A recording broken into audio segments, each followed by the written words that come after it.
Hey, hi, how are you? It's Friday, the 5th of November. My name's Chris. This is my channel. Welcome.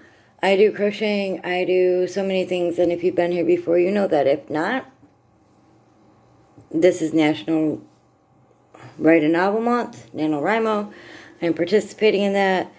You're going to hear an awful lot about it. Hopefully you'll see some crochet videos as well. If you're wondering why I'm messing with my hair more than I normally do, it's really long for me now. It's bothering me, and I didn't do more than run a quick brush through it. I mean, like straight back through it when I woke up because of its tangles. And then I made myself a cup of coffee and jumped into writing a little bit because I slept in after work today.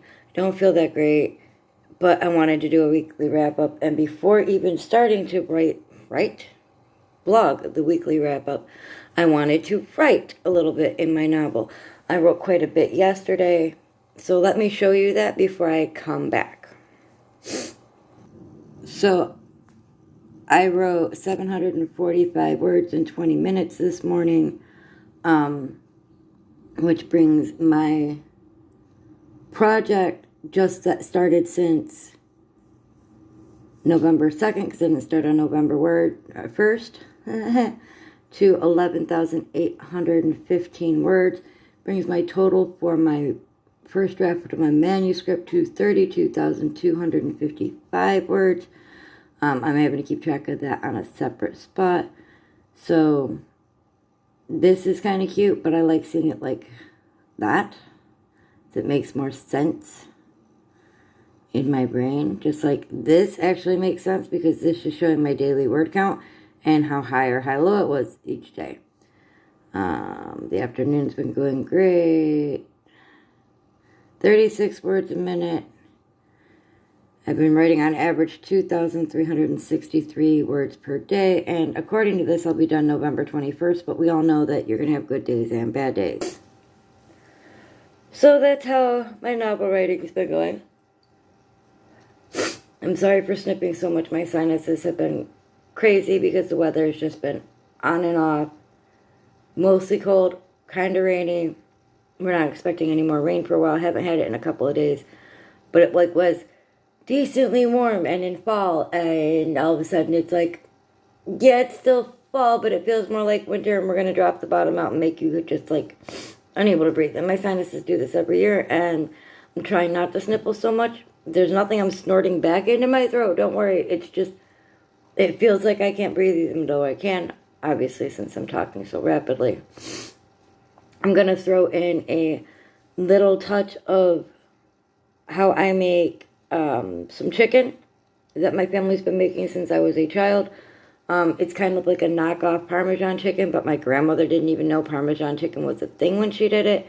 It just happened to be in the 80s when Chrysler was on layoff and my grandfather had to walk the picket lines and my grandmother had to make food stretch. So one chicken made 5 complete different meals for 4 people, including me, my mother, and my grandparents.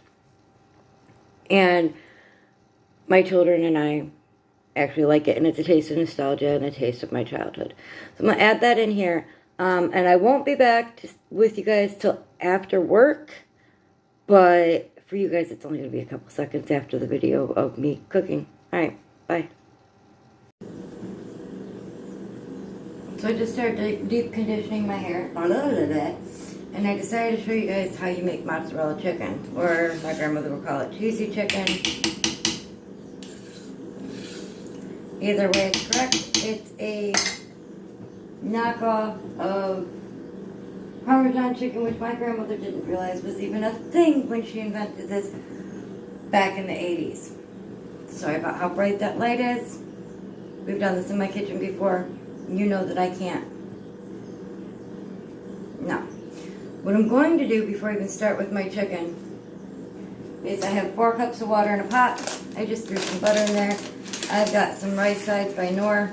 One's chicken and broccoli. I'm going to go ahead and get those started, even though they don't take very long. The chicken will take longer.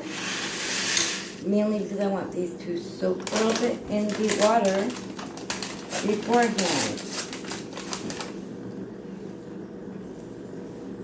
And the only reason I like to soak those for a few minutes before I start the heat is because it seems to make the rice a little more tender. My grandmother used to make this with rice-a-roni. If you're trying for real chicken parmesan type feeling, apparently, you know, you're gonna wanna like do some kind of noodles. I have some butter in my frying pan. I'm also going to add a little bit of oil. Butter's just there for flavor.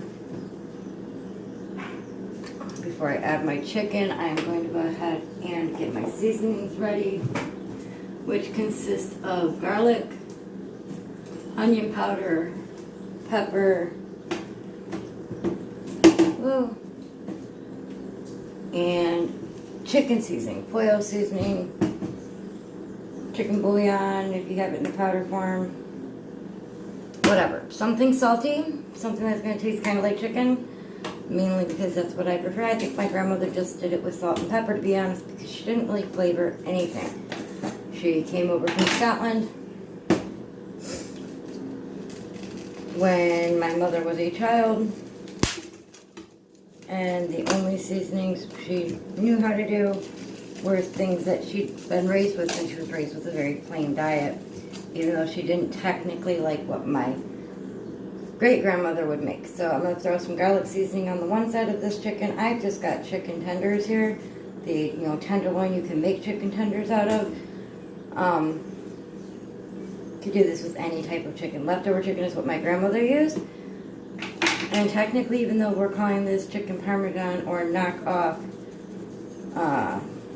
or we're calling it mozzarella chicken, cheesy chicken, chicken parmesan, which is a knockoff of the chicken parmesan. Apparently, my brain's not working. You can do it with any type of chicken and any type of cheese, whatever your family prefers. My grandmother made it with mozzarella. If you're getting chicken parm, it's going to be mozzarella. And my family likes any old kind of chicken. Or not chicken. Seasoning. Cheese. Any old type of cheese. So I'm just going to probably put like a mixture of cheddar and taco seasoning on. So I'm going to throw as many as I can fit in this pan, because I'll use it for other things too. Oh, that's right, I'm going to make tacos tomorrow. I'm not going to make chicken tacos. So I'm going to throw as many of these as I can fit in my pan. I'm not even worried about breaking them up. No, I did not heat the oil beforehand. I should have, but that's okay. It's not really going to hurt anything. Again, the butter's only there for flavoring. And I'm going to brown it and cook it halfway through on this side and then flip it over. I'm just moving my tongs. I'm also going to go ahead and season this side. And I will be back with you in a couple minutes to show you what happens next. So here's the chicken sizzling away and cooking. I did break those apart so that they'll cook more evenly and I can do other things with them. I have a little bit of spaghetti sauce with some seasonings in it warming up. And I did turn the heat on to the rice. I also have some pea soup going. Yep, so then you cut up the chicken into bite-sized pieces.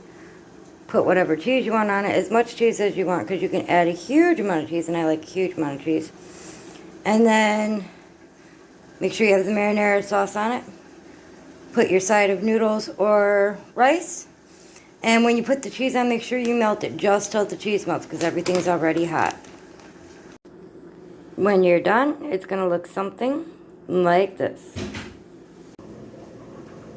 So I hope you enjoyed learning how to make that. I'm back from work, heating up split pea soup and garlic bread knots.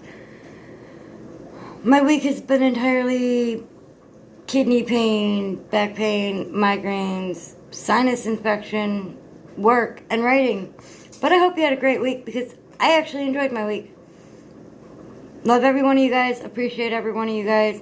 If you like this video, give it a like. If you haven't subscribed but you'd like to subscribe, please hit the subscription button. And while you're over there, hit the little ding-a-ling bell and it'll let you know every time I post. See you Monday. Bye, guys.